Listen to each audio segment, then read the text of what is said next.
Captain Jake Morrison stood on the bridge of the space station New Geneva, watching the stars through the massive windows.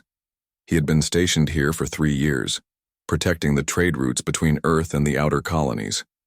Life had been peaceful lately. Too peaceful, some said. The communication officer turned around with a worried look on her face. "Captain, we're getting a transmission from an unknown ship." "It's big, sir, really big." Jake walked over to the main screen. What he saw made his blood run cold. A massive alien ship hung in space, easily 10 times larger than their biggest warship. Its dark metal surface was covered in strange symbols that seemed to glow with their own light. "Open the channel," Jake ordered. The screen flickered and an alien face appeared. The creature had blue-gray skin, 4 eyes arranged in a diamond pattern and a mouth full of sharp teeth. When it spoke, its voice was deep and commanding. "I am Admiral Zexhar of the Caltharian Imperial Fleet. You will listen carefully, humans. Your species has expanded too far and too fast. You build weapons and take worlds that do not belong to you. This ends now." Jake kept his face calm, but inside he was thinking fast. The Caltharians were legendary across the galaxy. They controlled 12 different alien species and ruled over hundreds of worlds. Humanity had heard stories about them, but they had never made direct contact before. "You have 72 hours to make your choice," the Admiral continued. "Surrender all your military ships, shut down your defense systems, accept our protection and guidance. Do this, and your people will live as a protected species under our rule." The alien leaned forward, his 4 eyes focusing on the camera.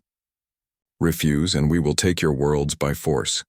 Your armies will be destroyed. Your cities will burn. Your people will serve us whether they choose to or not. This is not a negotiation. This is an ultimatum." The transmission ended, leaving the bridge in silence. On Earth, President Lisa Carter received the message 30 minutes later. She sat in the emergency meeting room with her closest advisors, watching the recording for the 3rd time. The room was filled with tension. General Ben Taylor slammed his fist on the table. "We can't just give up everything we've built. Our ancestors didn't cross the ocean and then space itself just to bow down to alien overlords." Dr. Amy Foster shook her head. "Ben, be realistic. They have 12 species under their control. Hundreds of worlds. We have 47 colonies and maybe 1,000 warships. The math isn't in our favor." "Sometimes math doesn't matter," General Taylor replied. "Sometimes you have to fight for what's right, no matter the odds." President Carter looked tired. She had been in office for 6 years and had guided humanity through its greatest period of expansion. Now she faced the hardest decision in human history. "What do we know about them?" she asked. Dr. Foster pulled up a file on her tablet. "The Caltharian Empire has existed for over 2,000 years. They prefer to rule through local leaders rather than direct control. Most species that join them keep their own governments, but they have to follow Caltharian law." "And the species that refuse?" President Carter asked. The room went quiet. Everyone knew the answer. Meanwhile, on the mining colony of New Texas, engineer Sam Hughes was working deep underground when his equipment picked up something strange. Hidden inside the rock walls were small metal devices, clearly not human technology. He called his friend Kate Miller, who worked in communications. "Kate, you need to see this. These things have been here for years, maybe decades. They're watching us." Kate examined the devices with her scanner. "Sam, these are Caltharian. I've seen similar technology in the intelligence reports. They've been spying on us this whole time." "We need to tell Earth," Sam said. "The communication arrays have been jammed for the last hour," Kate replied. "Whatever's happening up there, we're cut off." But Kate was clever. She knew about the old emergency transmitters that the first colonists had built. They were outdated and slow, but they might work where the modern systems failed. It took them 4 hours to reach the old transmitter station on the surface. The device was ancient by space travel standards, but it still worked. Kate managed to send a message to Earth, telling them about the spy devices. Back on Earth, President Carter was meeting with the Colonial Council.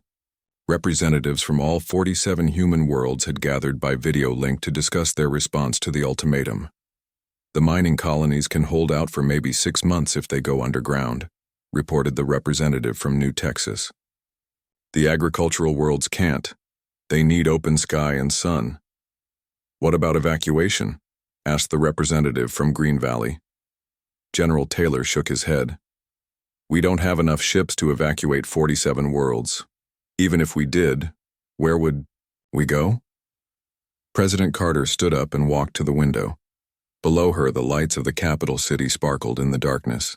Millions of people going about their lives, unaware that their future was being decided in this room. There is another option, she said quietly. The room fell silent. We've all heard the stories about what the Caltharians do to species that resist them. They take everything. The people, the resources, the technology, they leave nothing behind. She turned to face the council. But what if there was nothing left to take? Dr. Foster's eyes widened as she understood what the president was, suggesting, Lisa, you can't be serious. I'm very serious, Amy. General Taylor, tell them about Project Scorched Earth. General Taylor's face was grim as he stood up. Scorched Earth is a classified protocol developed 5 years ago. It's a last resort plan for denying strategic assets to an enemy. What kind of denial? Asked one of the colonial representatives. Complete denial, the general replied. Infrastructure, resources, technology, databases. Everything that makes a world valuable gets destroyed before the enemy can claim it. The room erupted in shocked voices. Some representatives shouted in anger, others in fear. President Carter raised her hand for silence. The Caltharians want to rule us because we're valuable to them. Our technology, our worlds, our people. But what if we made ourselves worthless? What if conquest cost them more than it gained them? You're talking about destroying everything our species has built, said the representative from Mars Colony. I'm talking about saving our freedom, President Carter replied. The choice is simple. We can live on our knees as slaves, or we can fight on our feet as free humans, even if it means burning down everything we've built. She looked around the room at each representative. I'm calling for a vote. All in favor of activating Scorched Earth Protocol? One by one, hands rose around the room. Not all of them, but enough. President Carter nodded grimly. Then God help us all. We're going to show the galaxy what happens when you threaten humanity's freedom. The message went out across human space within 6 hours. Every world, every station, every ship received the same coded transmission. 3 simple words that would change the galaxy forever. Protocol is active. On the mining world of New Texas, Sam Hughes read the message on his scanner and felt his stomach drop. He had helped design some of the mining explosives, but he never thought they would be used like this. Kate, gather everyone in the main hall, he told his friend. We need to tell them what's about to happen. 300 miners and their families crowded into the assembly hall. These were tough people who had spent years digging through rock and metal to build a new life. When Sam explained the situation, the room went deadly quiet. So we're going to blow up everything we built? Asked Maria, an older woman who had been on New Texas since the first colony ship arrived. Not blow up, Sam corrected. We're going to make it worthless to them. The mines will be flooded. The processing plants will be destroyed. The equipment will be buried so deep they'll never find it. A young miner named Tony raised his hand. What about us? Where do we go? Sam looked at Kate, then back at the crowd. There are emergency shelters built into the deep tunnels. We can survive down there for months, maybe years.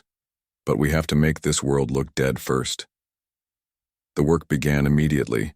Mining charges that had been used to clear rock were now planted in key locations. The massive ore processors that had taken years to build were systematically destroyed. Most heartbreaking of all, the hospital and schools were emptied and then demolished. Kate worked with the communication team to erase all computer records. Every survey map, every geological report, every piece of data that might help future miners was deleted or corrupted. They made backup copies and hid them in the deep shelters, but anything the Caltharians might find was destroyed. On the agricultural world of Green Valley, farmer Tom Bradley watched black smoke rise from burning fields. The decision to destroy the crops had been the hardest one he ever made. These fields fed 3 other worlds. The soil will recover, he told his workers as they poured chemicals into the irrigation systems. Plants grow back. But freedom, once lost, might never return. The livestock were loaded onto evacuation ships bound for worlds deeper in human space. The grain silos were emptied and then collapsed. Even the seed banks, humanity's insurance against famine, were split up and hidden in underground storage sites. Tom's wife Sarah stood beside him as they watched their farmhouse burn. They had built it with their own hands 15 years ago. Their children had taken their first steps in that house. Was this the right choice, she asked. Tom put his arm around her. Ask me in 10 years. If our kids are still free, then yes. If they're slaves working these same fields for alien masters, then no. On Earth, the destruction was even more dramatic. Dr. Amy Foster stood in the ruins of the Smithsonian Museum, watching as priceless artifacts were loaded into hidden transport containers. The museum itself would be burned, but humanity's treasures would survive in secret vaults. It feels like we're destroying our own history, said her assistant Ryan Clark. We're preserving it, Amy replied. The Caltharians can't steal what they can't find. Ryan was a computer expert, and his job was the most important of all. Every government database, every research file, every piece of scientific knowledge was being copied and then deleted from official systems. The real information went to hidden servers buried deep underground. What remained on the main computers was garbage data, designed to confuse any alien hackers. The monuments were the hardest part. The Statue of Liberty was demolished with controlled explosives. Mount Rushmore was scarred beyond recognition. The pyramids in Egypt were damaged just enough to make them seem worthless to potential conquerors. Captain Jake Morrison watched from his ship as Earth's great cities went dark. New York, London, Tokyo, Beijing. One by one, their lights went out as the people evacuated to underground shelters or evacuation ships. Sir, the Caltharian fleet just jumped into the outer system, reported his communications officer. Jake nodded. All ships fall back to defensive positions. We're not here to win, we're here to buy time. His small fleet of 50 ships faced a Caltharian armada of over 300 vessels. The humans used hit-and-run tactics, striking fast and then jumping away before the aliens could respond. They weren't trying to destroy the enemy fleet. They were just trying to slow it down. Pilot Kelly Washington flew her fighter through a cloud of debris that used to be a cargo ship. Captain, they're not even trying to capture our ships intact. They're just destroying everything. Good, Jake replied. That means they don't know what we're really doing. The Caltharian Admiral Zexhar stood on his command deck, watching the tactical display with growing confusion. The human fleet was fighting, but not like any enemy he had ever faced. They weren't trying to protect their worlds. They were just delaying. Sir, we're receiving surrender signals from the colony worlds, reported his tactical officer. Excellent. Send the occupation forces. But when the first Caltharian ships reached New Texas, they found only empty buildings and dead machinery. The world looked like it had been abandoned for years. There were no people, no working equipment, no valuable resources. Where is everyone? The occupation commander asked.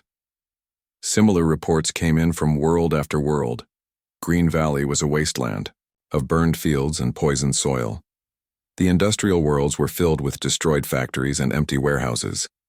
Even the space stations had been stripped of anything useful. On Earth, the Caltharian forces found the greatest shock of all. The cradle of humanity looked like a graveyard. Great cities stood empty, their buildings dark and cold. Museums and libraries had been burned. Even the planet's communication networks had been destroyed. Admiral Zexhar toured the ruins of Washington, D.C. personally. He had expected to find a thriving capital city full of government officials ready to negotiate surrender terms. Instead, he found empty buildings and dead computers. They destroyed their own homeworld rather than let us have it, he told his aide. What kind of species does that? A desperate one, sir, the aide replied. No, the admiral said, looking at the burned remains of what had once been the White House. A dangerous one. Deep beneath the ruins, President Lisa Carter sat in a hidden bunker with what remained of her government. The command center was built into solid rock, invisible to alien scanners. From here, she could still communicate with the hidden populations on every human world. Phase 1 is complete, reported General Taylor. All worlds appear worthless to surface scans. Estimated occupation cost for the Caltharians is now 50 times higher than projected resource value. President Carter smiled grimly. Then we wait. Let them waste their time and resources trying to rebuild what we destroyed. While they're doing that, we'll be getting ready for Phase 2. Above them, Caltharian engineers walked through empty streets trying to figure out how to make dead worlds profitable again. They had no idea that thousands of humans watched them from hidden cameras, learning their weaknesses and planning their revenge. The Empire had demanded surrender, but humanity had given them something else entirely. They had given them a puzzle that would take years to solve and cost more than they ever imagined. The greatest military force in the galaxy now owned 47 worthless rocks floating in space, and somewhere in the darkness below, humanity was just getting started. 6 months had passed since the Caltharian Empire claimed the human worlds. Admiral Zexar stood in his new headquarters on Earth, looking out at the empty city streets through reinforced windows. His engineers had been working day and night to restore basic power and communication systems, but progress was painfully slow. "Sir, we lost another supply convoy yesterday," reported his aide. "That's the 5th one this month." The Admiral's 4 eyes narrowed. "Ghost attacks again?" "Yes, sir. The ships just disappeared. No distress signals, no wreckage found. It's like they vanished into space." What the Admiral didn't know was that Captain Jake Morrison had been watching that convoy for 3 days. His hidden fleet operated from a secret base built inside a hollowed-out asteroid. The base was invisible to Caltharian scanners, disguised to look like just another piece of space rock. "Target destroyed, Captain," reported pilot Kelly Washington, as her fighter squadron returned to the hidden docking bay. Their cargo was food and medical supplies heading to the occupation forces on Mars. Jake nodded with satisfaction. "Good work. Every supply ship we destroy makes their occupation more expensive. Keep hitting them where it hurts." The asteroid base was humanity's best-kept secret. During the early days of space colonization, miners had hollowed out dozens of asteroids for raw materials. But some of those asteroids had been secretly converted into hidden military bases, invisible and nearly impossible to find. Down on New Texas, Sam Hughes had become something he never expected to be: a guerrilla warfare leader. The mining tunnels that had once extracted ore now served as a hidden highway system beneath the planet's surface. His people could move anywhere on the world without the Caltharians ever seeing them. "Kate, what's the status on the surface?" he asked his communications expert. Kate looked up from her scanner equipment. 12 Caltharian patrols are currently active. They're still trying to figure out where our people went. Their scanners can't penetrate the rock layers we're hiding behind. The secret was in the mining operation itself. When the colonists had dug the tunnels, they had lined them with a special metal that blocked most scanning equipment. What had been a safety feature to prevent cave-ins was now their greatest weapon against alien occupation. Nick Barnes, who used to be head of mining security, had trained 300 colonists in combat tactics. They weren't soldiers, but they knew every inch of the underground tunnels. When Caltharian forces ventured below ground to investigate, they walked into carefully planned ambushes. "We hit their patrol base last night," Nick reported to Sam. "Destroyed their vehicles and took their communication equipment. They're calling for reinforcements, but reinforcements cost money. That was the key to their strategy. Every attack, every sabotage operation, every destroyed supply shipment made the occupation more expensive for the Caltharian Empire. The humans weren't trying to win a traditional war. They were trying to make the cost of ruling human worlds higher than the benefit. On Earth, Dr. Amy Foster had built an entirely different kind of resistance network. She operated from the ruins of major cities, using the destroyed buildings as cover for a sophisticated spy operation. Maria Santos, a former government worker, had become Amy's key assistant. Together, they had recruited hundreds of people who had remained hidden when the Caltharians took over. These resistance members looked like ordinary civilians trying to rebuild their lives, but they were actually gathering intelligence on alien military operations. The Caltharians are bringing in construction crews from 3 different worlds, Maria reported during a secret meeting in an abandoned subway tunnel. They're planning to rebuild Washington, D.C. as their regional capital. Amy smiled coldly. Then we need to make sure their construction projects face unexpected difficulties. The Resistance had discovered something important about Caltharian psychology. The alien species valued efficiency and order above almost everything else. Constant small problems and delays frustrated them more than direct military attacks. Amy's people would sabotage construction equipment, cause power failures, contaminate water supplies, and create bureaucratic confusion. Nothing dramatic enough to bring massive retaliation, but enough to make every day difficult and expensive for the occupiers. We also intercepted communications between their different species, Maria added. Not all of the Empire members are happy about the cost of this occupation. That was the most important intelligence of all. The Caltharian Empire wasn't as united as it appeared. Several member species were questioning why so many resources were being spent on worthless human worlds. Ryan Clark, the computer expert, had been working on the most dangerous mission of all. He had managed to hack into some Caltharian communication networks and plant subtle virus programs. These viruses didn't destroy data immediately. Instead, they slowly corrupted information over time, making alien reports unreliable. Their supply requests are being mixed up, Ryan reported to Amy. Medical supplies are being sent to construction sites. Construction materials are being shipped to military bases. It's creating chaos in their logistics system.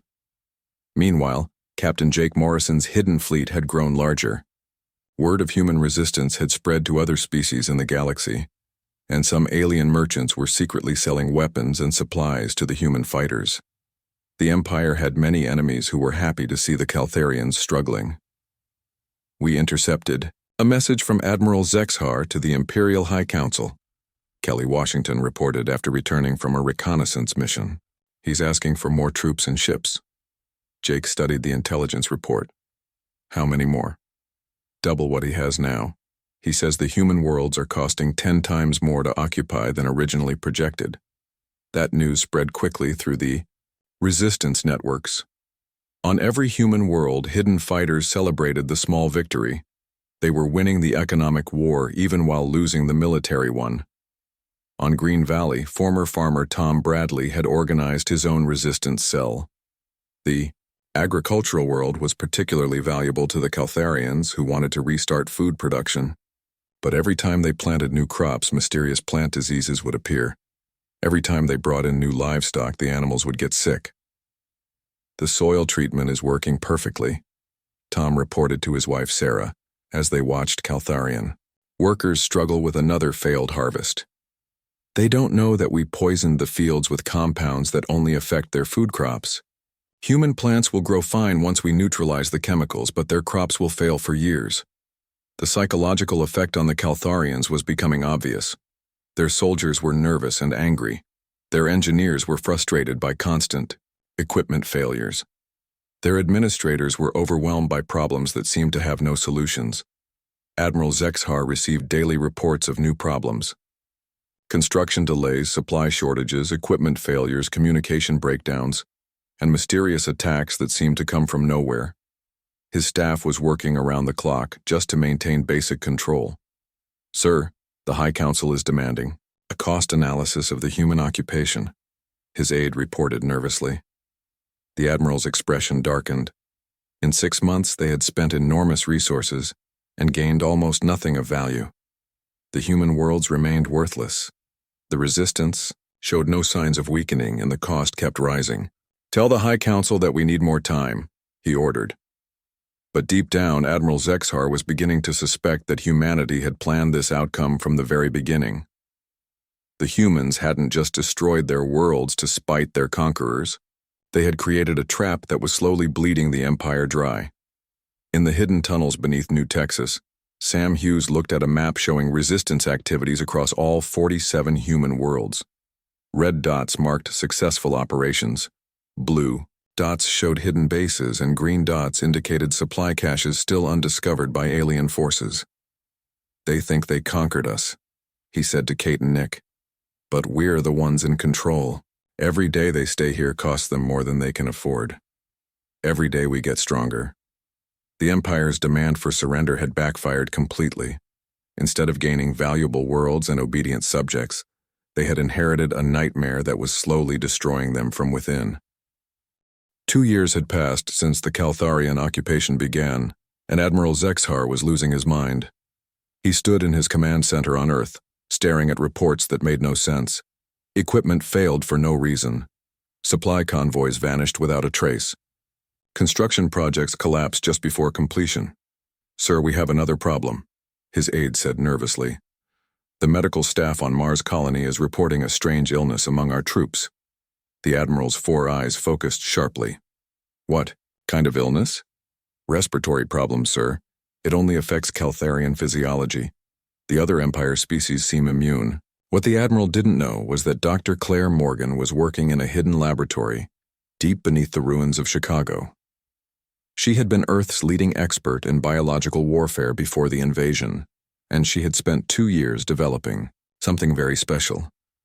"The airborne agent is working perfectly," Claire reported to Dr. Amy Foster during a secret meeting. "It's not deadly, but it makes Caltharian soldiers sick enough that they can't fight effectively. They'll need constant medical treatment." Amy smiled grimly. "How long before they figure out what's causing it?" "Months, maybe years. The compound breaks down quickly, so they can't trace it back to us. And I've created different versions for each of their member species." This was humanity's most dangerous secret. During the chaos of the Scorched Earth Protocol, they hadn't just hidden weapons and supplies. They had also preserved their most advanced research, including biological weapons designed specifically for alien physiology. On New Texas, Sam Hughes had transformed his mining operation into something that would have impressed any military commander. The tunnel network now stretched across 3 continents, with hidden bases every few kilometers. His force had grown from 300 miners to over 2,000 resistance fighters. "Dave, what's the status on the new explosive charges?" Sam asked his demolitions expert. Dave Patterson, who used to manage mining explosives, grinned as he showed Sam a small device. "These beauties are completely undetectable by Caltharian scanners. We can plant them anywhere and detonate them remotely. I've already placed 50 around their main base." The resistance had learned to think like terrorists and engineers at the same time. Every attack was carefully planned to cause maximum economic damage with minimum risk to human lives. They didn't want to be heroes. They wanted to be expensive. Nick Barnes coordinated the surface operations from a command center, built inside an old mining shaft. "We hit their supply depot last night, destroyed enough food and medicine to supply their forces for a month. Cost them almost nothing to replace, but the delays are killing their morale." Meanwhile, Captain Jake Morrison's hidden fleet had become a serious threat to Caltharian shipping. Operating from multiple asteroid bases, his pilots could strike anywhere in human space and disappear before enemy reinforcements arrived. "Kelly, take your squadron and hit the convoy heading to Green Valley," Jake ordered. "Intelligence says they're carrying terraforming equipment." Pilot Kelly Washington had become one of the most feared fighters in human space. Her squadron of 20 ships could destroy targets 10 times their size using hit-and-run tactics. "Understood. Captain, should we leave survivors?" "Always. Dead enemies can't report how expensive we are to fight." That was the key to their strategy. The Resistance wanted the Caltharians to know exactly how much the occupation was costing. Every attack came with a message. This is what happens when you try to rule free humans. Back on Earth, Dr. Amy Foster's spy network had achieved something remarkable. They had placed agents inside the Caltharian command structure itself. These weren't humans pretending to be aliens. They were aliens who had grown tired of the Empire's rule. Alex Reed, a former intelligence officer, had made contact with dissatisfied members of several Empire species. "The Velkari are particularly unhappy," he reported to Amy. "They're questioning why their tax money is being spent on worthless human worlds." "What about the Zephyrians?" Amy asked. "They're worse. Their home system is facing economic problems, but the Empire keeps sending resources to human space instead of helping them. This intelligence was priceless. The human resistance had discovered that the Caltharian Empire was not as stable as it appeared. The cost of occupying human worlds was creating political problems across the entire empire. Maria Santos had become Amy's expert on alien psychology. We need to make this personal for the different species. The Velkari care about efficiency. The Zephyrians care about economics. The Caltharians themselves care about military honor. So we give each species a reason to hate this occupation, Amy replied. The resistance began targeted psychological warfare. Velkari efficiency experts received detailed reports about how wasteful the human occupation was. Zephyrian economists got information about how much money was being wasted on dead worlds. Caltharian military leaders were shown evidence that their forces were being defeated by primitive humans. Ryan Clark's computer viruses had evolved into something much more sophisticated. I'm not just corrupting their data anymore, he told Amy. I'm rewriting their reports to make the situation look even worse than it really is. How much worse? Their own reports now claim that the human occupation is costing 3 times more than the actual amount. When the High Council reads these reports, they're going to be furious. The psychological pressure was working. Caltharian soldiers were requesting transfers away from human space. Engineers were refusing assignments to human worlds. Even some officers were asking to be reassigned. Admiral Zexhar found himself fighting a war on multiple fronts. The human resistance was becoming more aggressive. His own forces were getting sick from mysterious illnesses. Supply problems were getting worse instead of better. And now he was receiving angry messages from the Imperial High Council demanding explanations. Sir, we intercepted a communication from the Velkari High Command, his intelligence officer reported. They're formally requesting that their forces be withdrawn from human space. The Admiral felt his stomach drop. If one of the Empire species pulled out, others might follow. What's their justification? They claim the operation is militarily unsound and economically wasteful. They're also concerned about the illness affecting our troops. This was exactly what the human resistance had been working toward. They wanted the Empire to tear itself apart from within.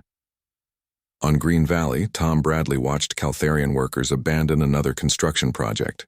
The biological agents in the soil were making the alien workers too sick to continue. Sarah, look at this. They're giving up on the eastern continent entirely. His wife smiled as she watched alien transport ships loading up defeated workers. How long before they give up on the whole planet? At this rate, maybe 6 months. The Resistance had discovered something important about imperial powers. They could conquer worlds, but they couldn't afford to rule them if the cost was too high.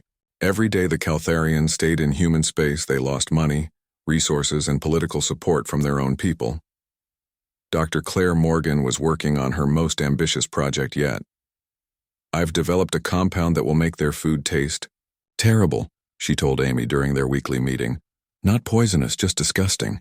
Imagine trying to maintain an army when every meal makes your soldiers sick. Is it detectable?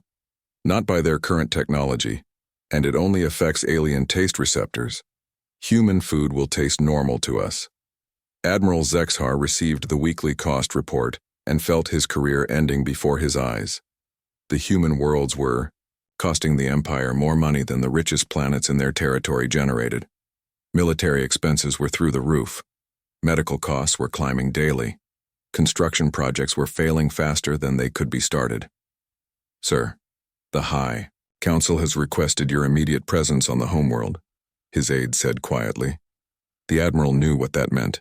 He was being called home to explain why the greatest military force in the galaxy couldn't control a handful of destroyed human worlds. As his ship prepared to leave Earth, Admiral Zexhar looked down at the dark planet one last time. Somewhere, in those ruins, humans were watching and planning. They had turned their defeat into his destruction. The Empire's demand for surrender had created something far worse than a defeated enemy. It had created a cancer that was slowly eating the Empire, alive from within. 3 years after the ultimatum, Everything changed in a single day. The operation was called Rising Phoenix, and it began at exactly midnight, Earth time. On New Texas, Sam Hughes stood in the main tunnel with 2,000 resistance fighters gathered around him. These weren't the same frightened miners who had hidden underground 3 years ago. They were hardened warriors who knew every rock and shadow on their world. "Today we take back our planet," Sam announced. "Dave, are the charges ready?" "Dave." Patterson held up a remote detonator with a big smile on his face. "Every Caltharian base, every supply depot, every communication tower. One button push, and they all go boom." The first explosions lit up the night sky across 3 continents. Caltharian forces woke up to find their bases destroyed and their communication systems dead. But that was just the beginning. From the tunnels came wave after wave of human fighters. They knew the terrain perfectly, while the confused aliens stumbled around in the darkness. The battle for New Texas lasted only 6 hours. By dawn, every Caltharian soldier was either dead, captured, or running for the spaceport. "Kate, send the message," Sam ordered as he watched the last alien transport ship fleeing into space. Kate Miller smiled as she activated the planetary communication system. "New Texas is free. Repeat, New Texas is free." Similar scenes played, out across human space. On Green Valley, Tom Bradley led his farmers in a coordinated attack that drove the Caltharians from every settlement. The biological agents that had been making the aliens sick for months had weakened them so much that they couldn't fight effectively. The soil contamination was just phase 1, Tom explained to his wife Sarah as they watched alien ships retreating. "We've been preparing for this day since the occupation began." On Earth, Dr. Amy Foster's network activated sleeper agents who had been placed inside Caltharian command structures. These weren't just human spies anymore. They were aliens from Empire species who had grown to hate the cost and waste of the human occupation. Alex Reed coordinated the largest intelligence operation in human history. "All agents, execute Protocol 7. He broadcast on hidden channels. Across the planet, alien officers who had been secretly working for the Resistance sabotaged their own systems. Communication networks crashed. Supply computers were wiped clean. Transport ships were disabled. Even some Caltharian soldiers switched sides, tired of fighting an endless, expensive war. Admiral Zexar was in the middle of a meeting with the Imperial High Council when the report started coming in. Planet after planet was declaring independence. His occupation forces were surrendering or fleeing. The human worlds that had seemed dead and worthless were suddenly alive with organized resistance. "How is this possible?" demanded the Velkari representative. "Our intelligence said the humans were broken and scattered."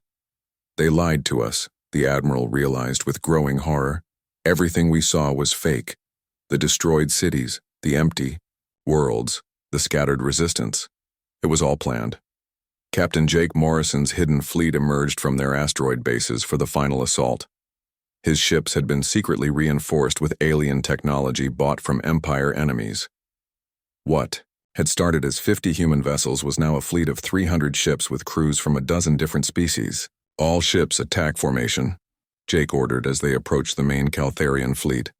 "Today we show the galaxy that humanity will not be conquered." The space battle was fierce but short. The Caltharian ships were designed to fight other Imperial fleets, not the fast, unpredictable tactics that humans had perfected over 3 years of guerrilla warfare. Pilot Kelly Washington led fighter squadrons that struck like lightning and vanished before the enemy could respond.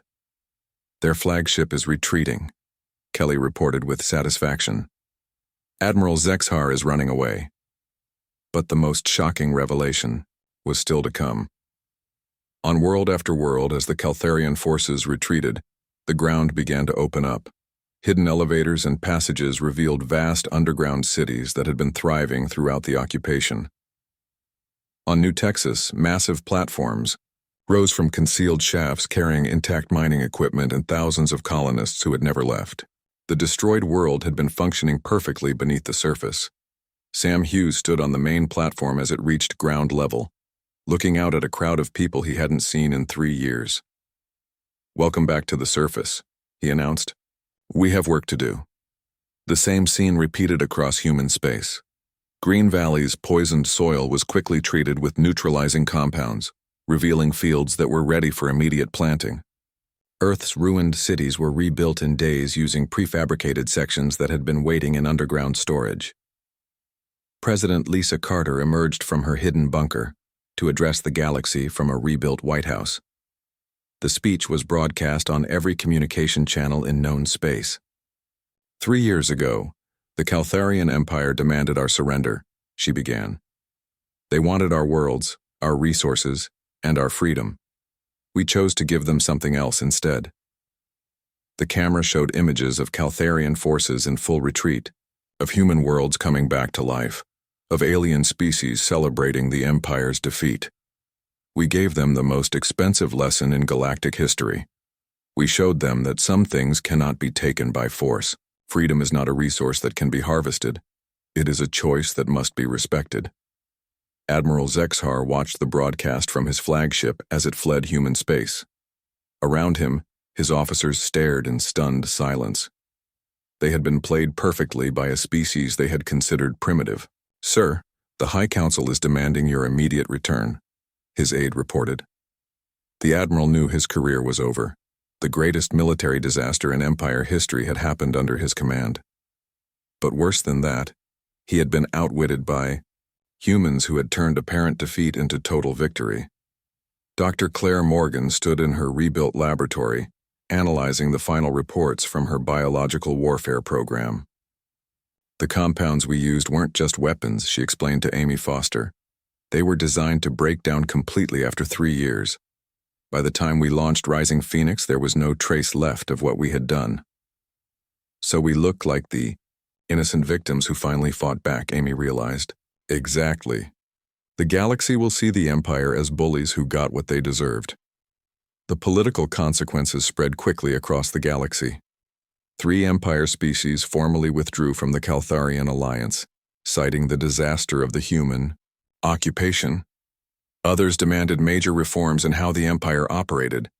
Captain Jake Morrison stood on the bridge of his flagship, now openly flying human colors instead of hiding in the shadows. His communication officer reported incoming messages from over 30 different species. "Captain, we're receiving alliance requests from species across the galaxy. They want to join a confederation with humanity." Jake smiled as he looked out at the stars. "Tell them we're accepting applications. But make it clear that we don't conquer worlds. We liberate them." The Empire's demand for humanity's surrender had backfired in the most spectacular way possible. Instead of gaining 47 valuable worlds, they had lost their reputation, their unity, and their power. The cost of trying to rule free humans had bankrupted them politically and economically. On New Texas, Sam Hughes stood with his friends Kate and Nick, watching the sunrise over their restored world. The mining equipment was running again, the cities were full of life, and the future looked bright. "Was it worth it?" Kate asked. 3 years of hiding, fighting, and pretending to be defeated? Sam looked at the human flag flying over their rebuilt capital city. "Ask me that question again when our children grow up free instead of as slaves." In the end, humanity had proven something important to the galaxy. They had shown that some species would rather burn down everything they had built than live on their knees. They had turned their apparent weakness into ultimate strength. The Empire had demanded surrender, but humanity had given them something far more valuable. A lesson in the true cost of trying to conquer the unconquerable.